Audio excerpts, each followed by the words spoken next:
There is a breath you are taking right now that you have never once considered a miracle. It moves through you like a river moves through stone, quietly, persistently, without ceremony. It has been doing this since the first moment you arrived in the world, and it will continue faithfully until the last. You have never thanked it. You have never noticed it. And yet, without it, every story ever told, every city ever built, every name ever whispered into the dark, all of it dissolves into silence. Before we speak of what was lost, we must first understand what was held. The earth, seen from a great distance, appears to breathe. Its forests exhale in slow seasonal rhythms. Its oceans rise and fall like a sleeping chest. Its atmosphere, that gossamer veil of gas and pressure so thin it would vanish if you scaled the planet to the size of an apple, wraps around everything living with the tenderness of something that does not know its own importance. Oxygen makes up roughly 21% of that veil, a modest number, unassuming almost. But remove it, even briefly, even for just 5 minutes, and the word catastrophe becomes insufficient. What remains would need a new language entirely. This is the story of those 5 minutes, and of everything that came before and after them. Long before the event, the world was ordinary in the way that only the extraordinary things can be ordinary, through sheer familiarity. A morning in early autumn somewhere in the northern hemisphere, the light arrives low and amber, filtering through the gaps in copper-leafed trees, falling in long broken shafts across wet pavement and the rooftops of sleeping houses. Somewhere, a dog is barking at something invisible. Somewhere else, a baker has already been awake for hours, flour on his forearms, the warmth of an oven filling a small room with something close to grace. A child pulls a blanket tighter in the gray before dawn, not yet ready for the world, and the world, generously, waits. This is the planet in full operation, not in a historical sense, not in the geological sense, but in the immediate, human, unremarkable sense that only becomes remarkable in retrospect. The air is full of things we cannot see. Pollen from 1,000 species of plants drifting on currents of moving gas, the exhalations of 8 billion people cycling outward and then inward again through the lungs of forests, through the slow chemistry of algae in sunlit ocean surfaces. The world is exchanging itself with itself, constantly, invisibly, in a conversation so ancient it predates language by billions of years. It's stabilizing. In the ocean, 20.95 far beneath holding. the reach of light, pressure holds everything in a cold embrace. Creatures that have never seen the sun go about their quiet lives, feeding, moving, dying, becoming Without food any for input, something else. that's odd. Above them, in the shallow, warm waters where light still penetrates, the real engine of the planet hums. Phytoplankton, those microscopic algae, everyone, let's produce begin more our than breathing half of the exercise. world's oxygen. Close your eyes They have been and breathe doing in this for slowly. over 2 And now, breathe billion out. years. They do not rest. They do not tire. They are, in every meaningful sense, the lungs of the earth, and almost no one has heard of them. In the cities, the rhythm is different but no less dependent on the same invisible thread. Traffic flows through arterial roads in morning waves. Hospitals hum with equipment, with breath, with the small dramas of life and death played out in corridors of pale light. Children in classrooms learn the names of capitals and the rules of arithmetic, breathing the whole time, thinking nothing of it. A woman on a park bench reads a letter she has read before, and the wind turns the page for her, and she exhales slowly into the cool afternoon. An old man in a garden clips the dead heads of roses with a precision born of decades, and the garden smells of earth and sweetness and something almost like memory. This was what was at stake, not data, not statistics. This. No one noticed when the first signs appeared, because the first signs appeared nowhere that eyes could see. Far out over the Pacific, at an altitude where commercial aircraft rarely cruise and where the air is already thin enough to make the unprotected human body begin to fail, something shifted in the chemistry of a high-pressure system. It was subtle, the kind of subtle that only appears in retrospect, in the careful reconstruction of the hours before it happened. Atmospheric scientists looking back at the satellite data weeks later would find it there. A faint anomaly in the spectroscopic readings, a variance in the oxygen-nitrogen ratio that should have been within normal parameters, but was not quite. At the time, no alarm was raised. The instruments logged their data, the servers stored it. No human eye passed over it before it happened. Closer to the surface, animals felt something before any human instrumentation confirmed it. This is not unusual. The history of catastrophe is full of animals departing before the disaster arrives, birds lifting from coastlines hours before tsunamis, dogs growing restless in the days before earthquakes. Whether this is instinct or simply a sensitivity to physical pressures beyond our perceptual range is a question science has not fully resolved. What is certain is that on the morning of the event, something in the behavior of animals across a broad and seemingly unconnected region of the Earth changed. Bird migration, already underway for the season, shifted.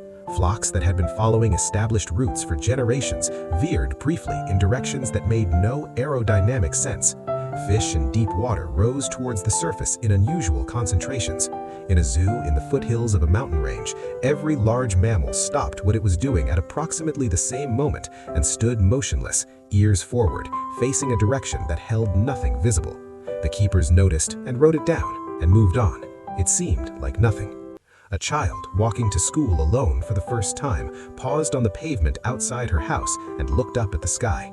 She could not have explained why. The sky was the same as it always was, high and blue and unremarkable, but something in its quality made her stand still for a moment longer than she intended.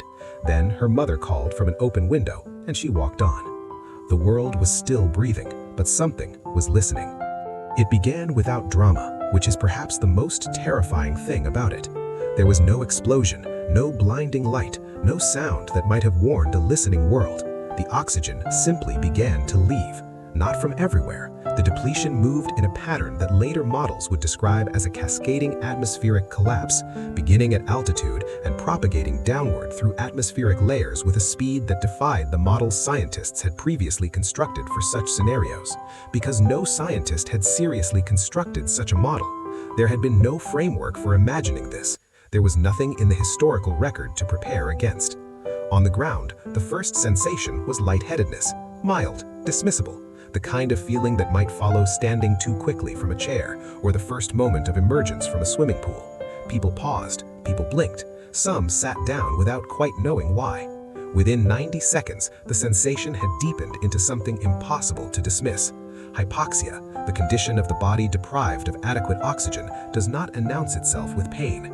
This is one of its cruelties. It arrives instead as a dimming, a softening of the edges of thought, a warmth that is not warmth, a peace that is not peace, but is rather the brain beginning to conserve and then to fail. In those 90 seconds, across every city on every continent, people began to sit down and stop. A surgeon in the middle of a procedure set down her instruments and leaned against the operating table, not understanding what was happening to her hands. The patient remained under anesthesia, temporarily insulated by the gases already in the closed loop of their breathing circuit, still alive but unreachable. The lights in the operating theater continued to burn. The monitors continued their quiet beeping. The surgeon slid slowly to the floor, still conscious, still watching the ceiling, not afraid. There was no mechanism left for fear, simply present in the slow narrowing of everything. In the streets, cars rolled to gentle stops, their drivers no longer maintaining the focused coordination that driving requires. Some cars drifted onto pavements, some came to rest against one another in slow collisions that caused no injury to bodies that were already beyond registering injury. Aircraft on autopilot continued on their courses, pilots slumped forward in their seats. Fires went out, not because anything extinguished them, but because combustion requires oxygen as desperately as breathing does. Every open flame on the surface of the earth, from candles to furnaces to the industrial burners of power stations, guttered and died within the first 2 minutes. The world grew darker and colder in the same breath. Concrete began to crack. This seems impossible, and yet it is not. The calcium silicate compounds within concrete began to crack. This seems impossible, and yet it is not. The calcium silicate compounds within concrete are bound in part by oxidation reactions that, in the sudden absence of ambient oxygen, destabilized. Across the built world, surfaces that had stood for decades began to fracture along invisible fault lines. It was a sound no living person was quite conscious enough to register in that moment, a low, pervasive cracking, like the sound of a vast frozen lake beginning to split. The oceans remained, the mountains remained, the sky remained, blue and indifferent, though the chemistry of its upper layers was now irrevocably altered. The Earth itself was not destroyed. What was destroyed was the thin, fragile, irreplaceable web of biological function that the Earth had spent 4 billion years constructing.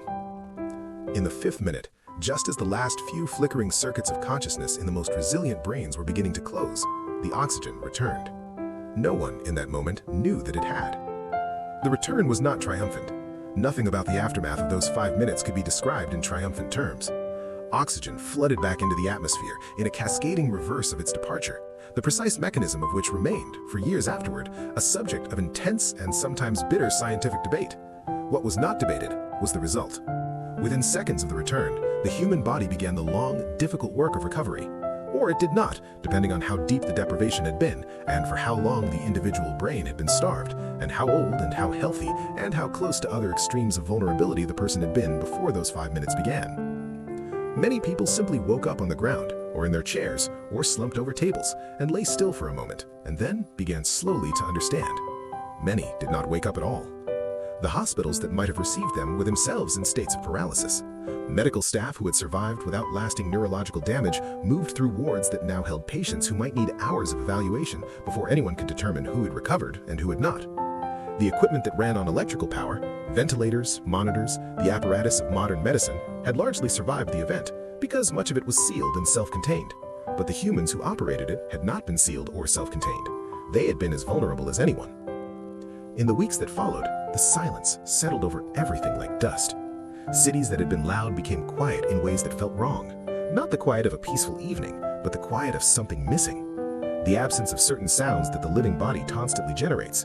Conversation, footsteps, the particular music of people going about their business. Even in places where the survival rate had been relatively high, there was a quality to the air that survivors described consistently in their recorded accounts.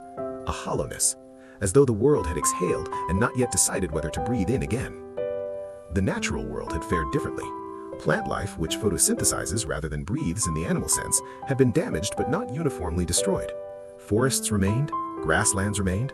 The phytoplankton in the oceans, those ancient organisms that had been producing oxygen since before the first animal drew a first breath, had survived in sufficient numbers to begin, slowly, restoring the balance of atmospheric chemistry. They did not know what they were repairing. They simply continued, as they always had, converting light and carbon dioxide into the substance that everything else required. It took longer than anyone had hoped for the atmosphere to stabilize. It took longer than that for the long-term neurological consequences to be fully understood. Cognitive effects, subtle, pervasive, resistant to easy categorization, emerged in populations over months and years. Memory disturbances, alterations in emotional processing, a tendency, documented across cultures and languages and demographics, toward what psychologists began calling atmospheric grief. A pervasive low-grade sorrow that had no single identifiable object. A mourning for something that could not be named. Some people said they were mourning the dead. Others, when pressed, said something different. They were mourning certainty. They were mourning the version of the world that had existed before the morning of the event. The world in which the air was simply air, and the sky was simply sky, and breath was simply breath.